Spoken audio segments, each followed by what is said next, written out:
In the year 2025, the world no longer feared pain. It had been erased, buried beneath the synthetic bliss of Novocaine X, a neurochemical marvel designed by Neurotech Corp, a trillion-dollar conglomerate that held the monopoly on human sensation, controlling the very fabric of reality by stripping away suffering at the molecular level, making it a thing of the past, an inconvenience banished to history books. But at what cost? The streets of Neo-LA, once alive with raw human emotion, were now a wasteland of the numb, a city of ghosts drifting through their daily routines with blank expressions, their lives reduced to repetitive tasks in an endless loop of comfort, their pain receptors permanently deactivated, their emotions dulled to a faint whisper. But among them, hidden in the shadows of the neon-lit alleys,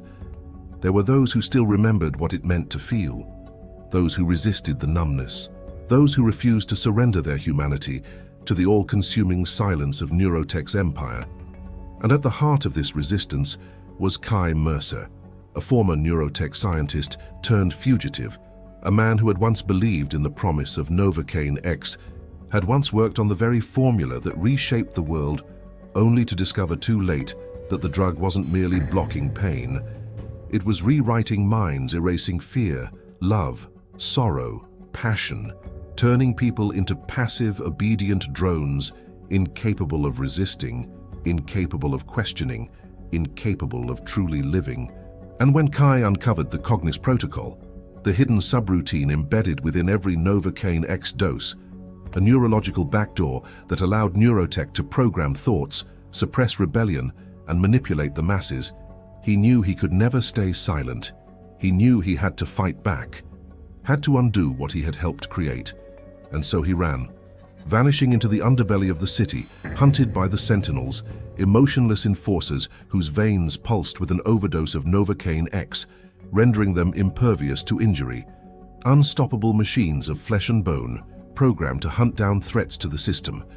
their hollow eyes glowing crimson in the darkness as they combed the streets for him, scanning for any trace of resistance. But Caine wasn't alone, because deep beneath the city, in the forgotten tunnels of old Los Angeles,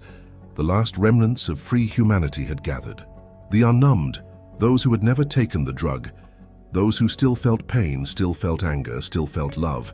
and they were waiting for Caine to deliver what he had promised.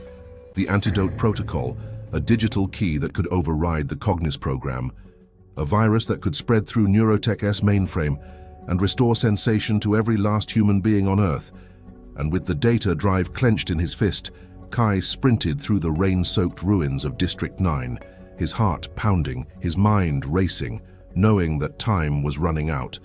Knowing that Dr. Evelyn Voss, his former mentor and the architect of the Novocaine X project, had discovered his plan, had activated Protocol Zero,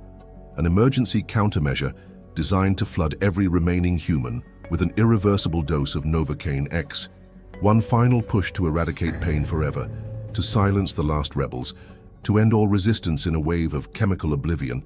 And as Caine reached the towering spires of Neurotech HQ, dodging gunfire from drones and sentinels, his breath ragged, his body burning with exhaustion, he thought of what would happen if he failed, thought of a world where no one would ever know what it meant to cry, to ache, to scream, to laugh, to feel.